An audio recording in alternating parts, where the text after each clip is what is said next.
guys, it's Asha. Welcome back to my channel. I hope you guys are all there. What was that? Today I'm going to talk to you guys about hacks to help you take better photos on your iPhone. You guys always leave me a lot of comments on photos, or you DM me on Instagram about like how I take my Instagram photos and how I edit my Instagram photos. I already have a bunch of videos about how I edit them, so I'll link that up in a playlist in the cards here. But today I'm going to talk more specifically about how I take photos on my iPhone and some generic tips that can really help you guys to better your Instagram game when you are taking photos on your iPhone, or not even for Instagram. Like if you guys just want to take some cool pics and not post them anywhere, there are definitely a bunch of tips and kind of things that I've learned throughout the years and along the way. I also have a mum who is a photographer, so I sat down with her when I was up in Noosa a couple of weeks ago to kind of rack her brains on what she suggested for photography tips to apply to this video. So thank you, mum, for giving me some of these tips. And also just quickly, if you guys haven't subscribed to my YouTube channel yet, I would absolutely love if you would do so. The subscribe button is down below, so all you have to do is press that. Okay, so the first tip is to find good lighting. This is so important. It's even more important than what phone or camera or whatever you're shooting on, in my opinion, because you could have the best quality phone camera or camera itself, but if you have crappy lighting, it's gonna look 10 times worse. So the way that I like to light my photos, or the kind of light that I like to look for when I'm shooting, is either in the shade or near a light source. So for example, at the moment I've got a ring light in front of me, so that is a light source from directly in front of me. So you guys could have like a really beautiful window with natural lighting and you could take selfies or photos or whatever in front of that. Or I personally love taking photos in the shade. I think one of the biggest mistakes is people taking pictures in the sun because they think like, oh, it's super sunny, it's going to be really nice and bright, which can be the case sometimes, but not really, because when you're standing in the light, especially if it's the middle of the day and the sun's right above you, you're going to get really harsh shadows across your body and like under your eyes, and it's just not as flattering as if you were to be standing in the shade somewhere or standing in front of a light source. You always want to be in front of a light source. If there's a light behind me, you want to put your camera this way and take the photo this way. You never want it to be behind you, because then you'll be dark and the background will be light. Tip number 2 is to add mood or movement into your shot. And this is a tip that came from my mom, and I absolutely completely agree with it. If you guys are in a picture and you're walking, or your body's moving, or like your hair's flicking, or you're looking away from the camera, it's gonna be a lot more exciting than if you were to just take a picture like front on, like, hi. And I think it's because the person who sees that photo, it's just like more of a natural image than just a completely posed photo. So when you're taking pictures, like full body shots, selfies, whatever, try and add some kind of either mood to the image, so like laugh or something, or add some kind of movement into the image. I really like when I'm taking fashion pictures to like walk or like pretend I'm walking. Sometimes it'll look like I'm walking and I'll literally just be like moving back and forth, or I'll like take it on the side like looking down, so it gives it a little bit more than if I was just to be like front on posing, like I said. So definitely think about that. You guys could interpret mood or movement in any different way that you would like. Tip number 3, which is one I'm sure you guys have probably heard about, is golden hour. So I like to shoot either the first hour that the sun comes up, which, like, to be honest, is hardly ever, because I'm not a morning person at all. So usually I'll shoot in the afternoon within 1 hour of the sun going down. And the reason that this is so flattering is it's like a natural softbox to your face. So for example, like I said before, I have a big ring light in front of my face at the moment. When the sun is either setting or rising, it's like on the side. So say this is you here, the sun's hitting you this way, and when you have like light source that hits you directly on your face or body or whatever, it's going to be a lot more flattering, like I said before, than if the sun was in the middle of the sky and it's hitting you, and so you're getting all these shadows under your eyes and stuff. And there is nothing better than those beautiful golden hour like shots where everything just looks golden and amazing. So definitely try and shoot during golden hour. The next tip I have for you guys is the rule of thirds, and you can actually enable this on your phone where you can put a grid on your phone. So if you guys don't know what the rule of thirds is, essentially it's if you're shooting, you always want to be like, you have the rule of thirds like this, or maybe I'll insert a little like grid image here.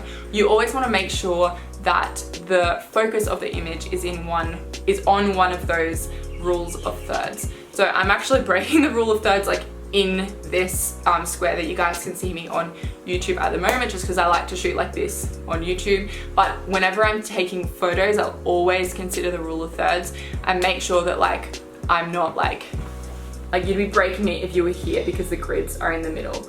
But if I was sitting here, that would be like my face is directly through one of the grids, which means that I'm following the rule of thirds. There have been a lot of studies done that just show that that's how humans best like to digest images and videos. Tip number 5 might seem really simple, but I feel like people forget about this all the time, and it's to take a really good look at your background. This was another tip that mum gave me, and I was like, wow, that actually makes complete sense. Because I feel like a lot of the times you'll snap a picture, but then you'll look at it on your phone and there'll be like a bin in the background. If you guys can nail the background, you can nail what you're doing or what the subject of the image is doing in the picture, it's gonna be perfect. The next tip is angles, and I actually heard something recently that the photos that perform best on Instagram are the ones that their angle is positioned in a way where you're looking at the subject. So like for example, if I was to snap, I've got my laptop and everything sitting here at the moment, if I was to snap an image, I take it from where my viewpoint is, where my eyes are, instead of like down really low or like up really high. I think it again has something to do with the way that humans digest images, because if you're scrolling through Instagram and you see some kind of angle that's like really weird and that you can't personally relate to, it makes sense that an image where it actually looks like you're looking at what the person who took the photo took, it's gonna perform better. I really hope that that made sense.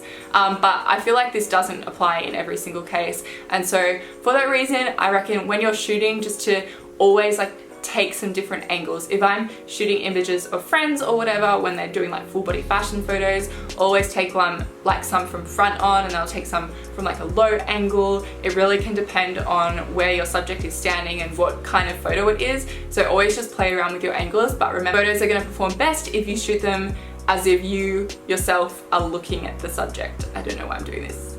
Woo! Next tip is live mode. Absolutely love live mode, and it's something that I accidentally discovered because my phone kept taking photos on live mode and it was really annoying me and I didn't like it. And then I realized you can go into edit and you can actually scroll where you want your image to sit. So basically what live mode is, I don't know how many seconds the actual image is, but it's like your iPhone takes like a 1 second snapshot for an image, so that when you go back in, it's like a really, really short video, and you can scroll the little lever across and choose where you want the image to sit. So like I said previously, if you guys are taking photos where you're adding like mood or movement to your photo, live is going to be amazing because you'll be able to capture that really, really perfect moment within that 1 second of where you want your image to sit. I hope that made sense. The next tip is don't always look at the camera, and I think this one goes back to when I was talking about adding a mood or adding movement to a photo. Like sometimes if you're really posed and you're not moving and you're looking straight at the camera, it can seem a little bit forced. So often when I shoot, I'll like look away from the camera. Yeah, just feel like it makes things look a little bit more natural. So yeah. The next tip is to always crop. Whenever I take photos, I'll always straighten the horizon. So if there's like ocean in the background or something, I'll always make sure that that's straightened, because that's how you would look at it if you were in person. And I always crop my images to 4:5 because that's like the biggest vertical size that can sit on Instagram. So it means that when someone is scrolling through their feed, they're gonna see the most of your image. So it's gonna be really hard for them to miss your image, and then hopefully they'll like it. I mean, not that that matters, but you guys, you know what I mean. It's probably gonna perform better than if it's a photo that is like horizontal this big, that's only gonna be taking up like 1/3 of their screen. And like just because you take a full length photo on your phone doesn't mean that photo needs to stay as a full length photo. You could totally crop that and make it like smaller. Just play around with it. You never know, you could come across some kind of crop that looks so much better than the original image itself. The next tip is to turn off your flash. I just personally think that it looks really harsh. It can blow out your face. If you have SPF in your foundation, that was so Australian, foundation, it can make your face look white and stuff. So I just like to shoot without the flash on. I really don't like the flash. And then the next tip is to hold down a spot on your viewfinder to lock focus. So what you can do is you just take your finger, you press on a spot, and it's really, really cool because it's just an iPhone, but you'll be able to lock the focus of the image on that section of your image. So if you're shooting a picture of like a cup or something on a table, you can focus on the cup to make sure that your phone is always focused in that one spot, and then you can move your phone around and it'll stay focused on that item or subject. That's the word I was looking for. The next tip is turn on HDR. So what HDR does is it allows you to capture images where there might be like a really big light source in the background, but it'll blur it out and make everything nice and soft. I feel like a lot of people just end up not capturing images in HDR, but it actually does make a massive difference, because it means you could stand, for example, in front of like a sunset where the sunset is really bright, and usually if you were to take an image on your iPhone in front of a sunset, you might be very like shadowed and quite dark, but the background will be really light. If you turn on HDR, it's going to make everything nice and bright. The next thing is that you can slide your exposure. I can't talk. The next thing is that you can slide your exposure on your phone. So if you hold down your finger on the screen and you move it up and down, you'll be able to slide your exposure up or your exposure down, which is really great, especially if you're shooting in different light sources. So it might be getting slightly dark, but if you slide your exposure up, it'll make everything look a lot brighter. Then the second last tip, I have two more, including this one, is to use the volume button to snap images. I feel like this is, like, I feel like a lot of people know this, but the top volume button on your phone, you can use that to take photos. You don't have to hold down this one here. And then the final tip is to use your headphone buttons to snap photos.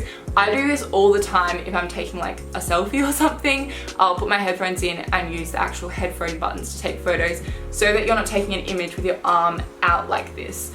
It's just a lot more flattering and it's a lot easier to get like a better angle and stuff. That, I'm really out of breath. Not gonna lie. That is my final tip. I really hope you guys enjoyed this video. Of course, if you guys have any other tips for taking photos on your iPhone or how to take better photos for Instagram, then I would love if you would leave them in the comments down below, because I'm always looking for new and different ideas and hacks and stuff like that to try out myself. Give this video a thumbs up if you enjoyed it and you want to see more like it in the future, and I will see you guys in my next video.